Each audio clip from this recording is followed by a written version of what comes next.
Toyebi saka ba Congolais oyo baza ba Congolais authentique. C'est-à-dire ba Congolais baza na ADN ya ba Congolais. Okoyi kolekisa mokolo te sans koluka oyeba situation sécuritaire ya est de la République. Oyo eza situation préoccupante pour ba Congolais nyonso. Tokobeta na mission oyo masolo ya Kabila na Museveni. Tokobeta na émission oyo masolo ya Donald Trump parce que bato balobi ebele ndenge Donald Trump alobaki ke bana besoin ya paix na Congo paix na Rwanda. Tokobeta masolo tokobeta pe lisolo ya réunion esalamaki lobi na Rwanda ya Paul Kagame. Tokobeta masolo pourquoi pas parler aussi na ba conteneur oyo ya bambongo ba front congolais bakangi na Kikakati. Tokobeta masolo mais tokosenga bino surtout bino ba abonné ya Dr News bo liker émission bon commenter, bon partager pour que notre vidéo est dans la sécurité. Bandeko ba Congolais, Joseph Kabila nakakuta Yoweri Museveni yoza opesimbo boabo. Tolobibe, Joseph Kabila nakakuta Yoweri Museveni eza opesimbo boabo. Qu'est-ce qui se passe? Museveni, Joseph Kabila pesi bango mbongo. Apesaki Museveni mbongo pour la nini, apesaki Museveni mbongo pour que Museveni a permettre lokola ba UPDF na ba FRDC basalaki les accords pour traquer les ADF. Il y a profité qui na sima ya ba UPDF na ba ADF. Ba UPDF va permettre yé azwa Uvira et puis azwa Tanganyika Chopo. Ça c'était calcul il y a Joseph Kabila parce que Kabila pour naïe alors il faut c'est que de négocier kakanaïe là c'était Joseph Kabila donc Ayaki avec la détermination c'est que il faut négocier là alors Aki a payé Museveni des milliards et de milliards pour que Museveni a permettre que Yako Takaka na Uvira. Il avait la difficulté lorsque Atindaki un ancien gouverneur Yatanganyika Aluka Yakotumba, le général Yakotumba, le numéro 1 à Bawazaleno, ou à natif côté à Babutembo, qui va corrompre Yakotumba pour permettre Bango Bazo accès à Kota, na Uvira. Parce que le chef d'état-major rwandais, Moubarak Munganga, si a Ebisaki Kakabe, Nenge Tokomi na Bukavu Awa, et ça la détribué pour permettre de sauter Tokota ni na Fizi, ni na Uvira, ni na Baraka, Tokeleti na Bakalemi. Et ça tribu ya Bapembe, ya Bamubembe. Ya Mukusu ya Bitakwira. Na tribu ya Bayakotumba. Batouana, Mazaba incorruptible. Alors Joseph Kabila, pesa Kimbongo, ba pesa Yakotumba. Yakotumba avait refusé catégoriquement. Si Kabila a fait comme on a sur Museveni, a pesi ba milliards, bandeko. Vous voyez que moi, na Museveni, moi aussi, a menacé notre général Lubuya Kachama. Qui est quand même qui s'engage. Par rapport, il y a planifié, Joseph Kabila planifié pour initier le président Félix Tshisekedi a négocié la Kabila. Alors, tellement plan d'abango machiavélique, et là qui plan, et là qui conçu rien que pour le manilotique et que la communauté internationale, en partie les États-Unis, les États-Unis, Bengi Kakuta Museveni. Même si Museveni exhortait mon anayo, Azagen, il a de l'avenir.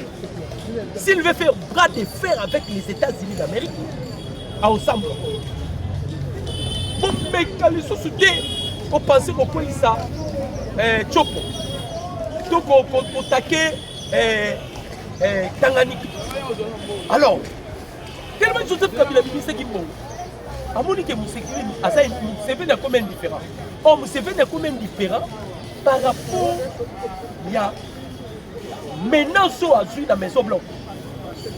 Pour votre information, je vous informe que les premiers meurtres, le président Félix est attendu aux États-Unis d'Amérique. Bateau Basso qui a dire, le monde a dit tête à tête avec Donald Trump. Tête à tête avec Donald Trump. Vous me la paix marre. L'ancien Amtezali. Le premier. Pour votre information, le chef de l'État est attendu aux États-Unis d'Amérique. Alors, Kabila Boni, Museveni est indifférent. Par rapport à un milliard il y a binissé par Museveni. Ok, il y a évité que Museveni a aussi menacé par les Américains. Les Américains vont menacer Museveni à tel point que Museveni a remonté en Kabila. C'est alors Kabila a commis qu'on réclamait si qu'on mbongo na ye. Ayebi si Museveni bozongi c'est la mbongo na nga. Est-ce que Maloba ya Kondo était Tshisekedi wa Mulumba heureusement moi et koki samide. A commis qu'on l'a vu Museveni zongi c'est la. Qui répond à Museveni? Museveni ayebi si Kabila. Si vous continuez à menacer le gouvernement ougandais, donc on interdire Yonia Telsuma pour l'on Ouganda. Et puis, si on continue jour au Ouganda, to Kangayo, va extrader yo dans la République démocratique. Donc pour ça Nambongo wana. Si tu continues, on va t'arrêter. À partir de Yaya Swaziland, Pema. Monsieur, bon salado bongo wana. C'est-à-dire, milliards il y a Pesaki pour la shit. Il y a Djoko. Parce qu'il était assuré. Kabila était assuré. Comme il y a eu des avancées significatives de M23, Kabila était vraiment assuré que Nena Zoya, Noya, Salama Solo. Vous savez, la Niembongo. Vous savez, même moi, vous savez, nous aussi, nous avons dit le président Félix a un grand frère dans hier. A un grand frère dans hier. Koutou, je vais vous balancer l'image. Non, tu n'as pas d'image. Vous avez l'image. Il y a des soldats qui qui se Rumangabu. La Rumangabu, pas de formation, j'espère que vous avez vu les images. Il faut se rendre pour la ligne précieux l'équipe. Congolais. Joseph Kabila. Toke kokanga de l'argent en liquide na Kingakati. De l'argent en liquide. Donc, Kabila a même économie en Boka. Kabila avait des cambistes par-ci par-là. Donc c'est lui qui contrôlait l'économie de la République démocratique du Congo en complicité avec les expatriés. Les Indiens, les Indo-Pakistanais, Batouana. Bakani Tala Bafran Congolais. Moutoyo. Donc il y a un royaume, un empire. Empire naïe a préparé qu'à ça la pire. Zamba Malam, on a bloqué Kabila sur tous les plans. Pas tellement on a fait la découverte, il y a Minduki, cette fois-ci, Mbongo. Mbongo c'était pour pour liquider pour la sa inflation monétaire dans la République démocratique du Congo. On a toujours l'année. Joseph Kabila, maintenant, Ouganda déjà mettre en garde bien Kenya sous pression, il y a Américain. Paul Kagame, na réunion bakota kilobi. Nous connaissons bolo babo comme nation bisali. Ba pesaki Kagame 7 jours, c'est-à-dire les deux. Il faut pas les casser pour harmoniser les accords. Je vous informe déjà que Kagame a aucune idée. Il va chercher des prétextes parce que quand il réunion, il faut se rendre compte que Magamunyo qui signé aux États-Unis, c'est la RDC qui va bénéficier. Bango va se retrouver. Vont se retrouver parce que quand le président Félix Ayaki n'a pas parmi les comme Konzambo Kasengaki Kagame, chef de l'État, il y a qui la politique il y a bon voisinage. Kagame Azalaki n'a pas d'entreprise à la raffinerie. Les chefs Alobaki, comme ça on va prendre de l'or. Toké ba raffiner na Rwanda, toté qui te partager. Kagame Aboya qui est le quoi. Maintenant parmi les accords autorités qu'on signe par l'Obinini. Parce que on sous-entend que baza peuple moko baza minoritaire. Alors ba mindele ba boyi siko ba exterminer ba ko. Qui c'est ça pour là? Balance économique, il y a Rwanda, dépression sur dépression. Donc, il faut vivre, on dirait la jungle. Non, Rwanda, il y a un Congo. Les autres dépendent de la Congo, soit collaborer. J'espère que l'OBI va analyser sur les propos de Donald Trump, la carte de la Maison Blanche. Va tout ni Donald Trump. Donald Trump a nécessairement Makassi. Mikolo nous sommes la champagne. Parce qu'il a réussi à convaincre le deux pays où il y a conflit, il y a cela 30 ans. Aucun pays, aucun président a réussi. Un catcher a aussi WW a réussi. Mais bateau va tendre la politique, va abruti, va quitter. Bateau ni Donald Trump. Aux assis. Donald Trump a lobby dans sa cible. Et c'est que les États-Unis, les États-Unis veulent que la paix est contre le Congo et puis la paix dans Rwanda. Je vais vous expliquer. Monsieur Massad Bolos, c'est lui le missaire ou le conseiller principal, il y a Donald Trump. Donc il y a Trump. Massad Bolos m'a posé une question après avoir écouté Paul Kagame. Est-ce que les États-Unis peuvent collaborer ou faire de coopération sur le plan diplomatique avec le Rwanda? Massad Bolos a dit que les États-Unis, après, il y a reçu la même Rwanda, il y a reçu la même diplomatie. À une seule condition, Rwanda faut que ça va tourner dans RDC. Yoka, à une seule condition, Rwanda faut que ça va tourner dans RDC. Cela veut dire les Rwandais, ils ont payé, ils ont construit par le mensonge. C'est-à-dire Kagame a créé un mix naïe, au Mindele va s'incliner. Moutei ko bimisa, aiko bimisa, aiko exposer mensonge à Rwanda. Boye c'est président Félix. Maintenant, Mindele va comme une difficulté pour il y a quoi Kagame.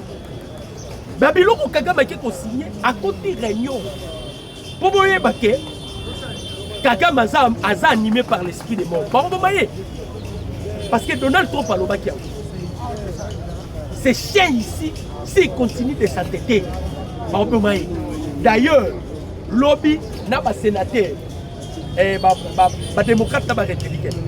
On ne peut pas continuer à commander un petit pays, le Rwanda, à télémérer l'Amérique. Parce que les Américains, ils ont l'intérêt dans les autres ont parlé sur la guerre économique. Alors, il y a une émission la Chine est comme ça, la 10G. Le monde est à 4G, 5G, mais la Chine a commis à 10G. Donc, vitesse sa technologie, vous ne pouvez pas imaginer.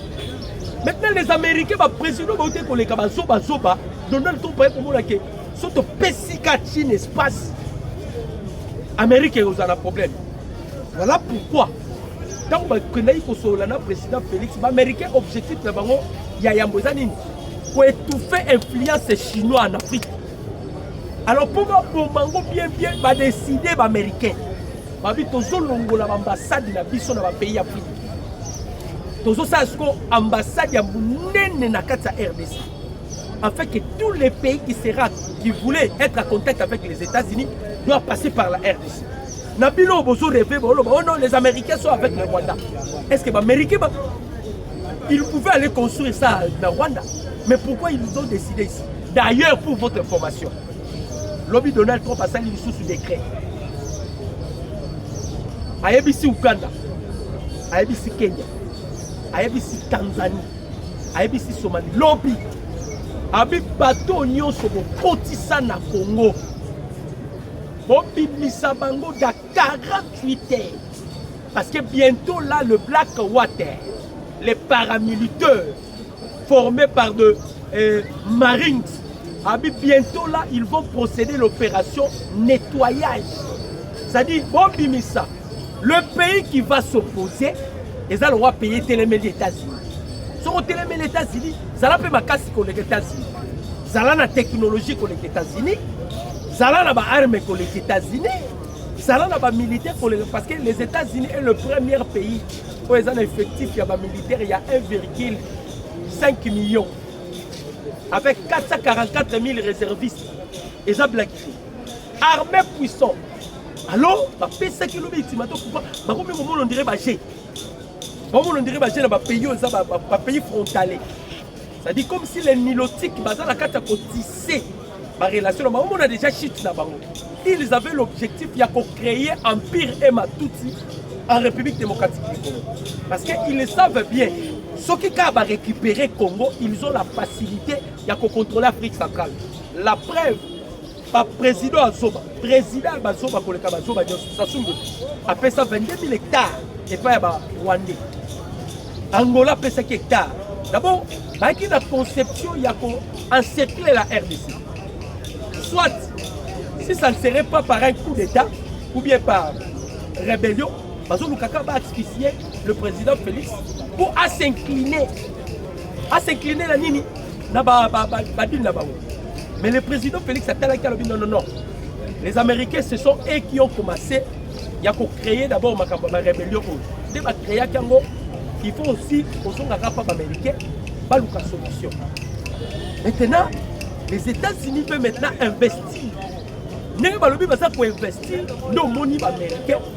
Babengi Kenya, Babengi Uganda, Babengi Somalie et Soudan du Sud, Babengi les pays belé. Babi Bobi Misabatu na bino, Bobi Misalama na bino. Les M23, bande ko ba Congolais. Na télégramme ya Willingoma. Willingoma tout ni biso lobi qui vous a dit que la guerre est finie. Willingoma na télégramme na. Alors bien là, il y a une guerre ici. Les lions de Sarambrois, ceux de Sarambrois, d'ailleurs, alors nous avons envoyé notre émissaire dans le département État américain pour aller informer aux Américains que leurs intérêts au Congo et aux Anangos touchés, mais Bati Kabiso, donc continuer guerre dans Biso. Voilà, c'était Willingo. Dans le Bongo par rapport à Yamakambo, on a vu si nous pour la Kagame. Parce que les 7 jours, c'est pour les 2 mars, ça dit 7 jours, les 2 mai. Vous allez voir que Kagame va donner des prétextes. Et il va donner des prétextes. Parce que Signa qui est en haut, mais Kagame se rend compte que Nabimi vient dans Congo. Or, lui, il vit par le Congo. Ouganda vit par le Congo. Kenya vit par le Congo. On a grand frère Nanga. Kabila oza page à tourner, Kabila pas bozongi selanga mbongo. Bozongi selanga mbongo bokosakinga ke bokoko isa Uvira, bokoko isa Tanganyika na ozwa Kisangani. Voilà les cartes na bango.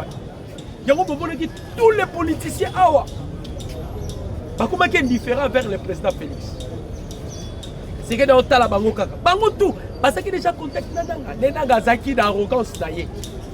Bientôt là à Kinshasa, to disaki nanga kin. Et musika. Oya la kin. Okome la pema. Bien sûr que on va mentir. Maintenant aujourd'hui, Kagame a ici mais Kagame a poti réunion kuna. Kagame a nakati pour préparer. Nengeni on sala sous baso. Parce que ba monique ceux ba biba ndima ba bima, ils sont des perdants. Vous êtes des perdants parce que ce pays appartient au peuple congolais. Balou ba tumo ba kangamba ki lokola ba sonzo. Tellement ça qui bisika na bango kuya. Et Kabila les a donné les opportunités to ba kaka. Bande ko Kabila zalaki o kaka penza yombo hein. Pour ça dans le malédiction yombo ya Congo.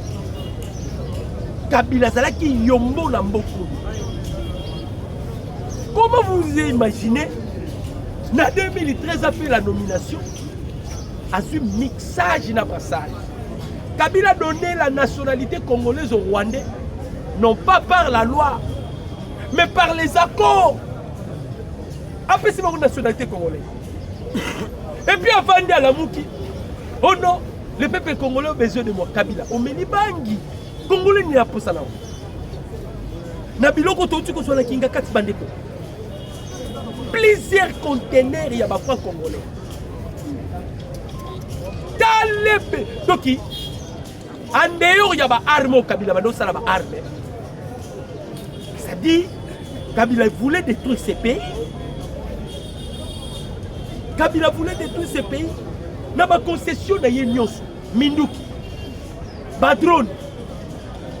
Il y a des concessions. Donc, ce qui est comme on a Minduki, c'est-à-dire, à hôtel isabi soki azaki kuluna et rebelle bande ko préparer ba mukunda boka zalaki mayele bande ko ba congolais le chef de l'état a salaki mayele soki mokonzi ya mboka alingaki kaka kosefie na armée na biso oyo mais na minute oyo toolela surtout que le Congo était déjà miné. Congo ezalaki miné parce que les mercenaires bazalaki wana bakotaki. Voilà pourquoi le président Félix azalaki large pour décréter ou déclarer la guerre avec le Rwanda. On ne pouvait pas déclarer la guerre avec le Rwanda avec une armée infiltrée, sinon moins de pinière. Pas seulement l'armée, aussi les institutions. Bon, ni mokonzi mboka apesi ordre awa bato babimani boyebi bato bapesi bango ordre babimani parce que batangami na bamakambo ebele coup d'état ya basoda ya FRDC bali basala coup d'état réseau ya réseaux sociaux ya Facebook na bandalunga bakangi bango. Ils ont encore cité des hommes politiques batangi lisusu ba hommes politiques. Na minute on est aux aboyés. Nous, aussi de l'obaki. Victoire n'a pas soit à Yamboza parce que nous convaincu qui Mundele. Mundele sur la vie sur feuille de route à Luanda, la feuille de route à Nairobi. Pas comme ils sont en résolution. C'était déjà ça notre première victoire. Parce que qu'on soit feuille de route à Luanda, à Nairobi, et comme une résolution 2773. Les Américains agissent seulement conformément à la résolution 2773. Bazo landela kakango. Tango bazo senga Rwanda, babi na Rwanda, bimisa batuna yo sans condition. Que dit la résolution 2773? Rwanda bimisa batuna yo. Quand on dit na ba M23, démobilisation, désarmement, na cantonnement, c'est la résolution 2773. Ça dit, tu sais qu'il y a cette diplomatie. A bloqué déjà Bango. Dans le lobby, vous remarquez que les opposants, Bandi Kiya, Bandi Koba Congolais, Nenge Tolobara Bando Kiamboko Bazanga. Je vous informe déjà, la 5o, Bazala Doha, la 5o Baké Doha, Dalla Basango, Baké Lissoussou Doha, après l'échec devant Mike Hamel, Antonio Guterres, le département d'État américain, ainsi que l'administration Donald Trump. Après, Bakewabi, Nadoa. Bango Bissika Bazo Kende. Bango objectif de Bango Ezakini. Empêcher seulement les chefs de l'État. Empêcher le président Félix. Empêcher la résolution 2773.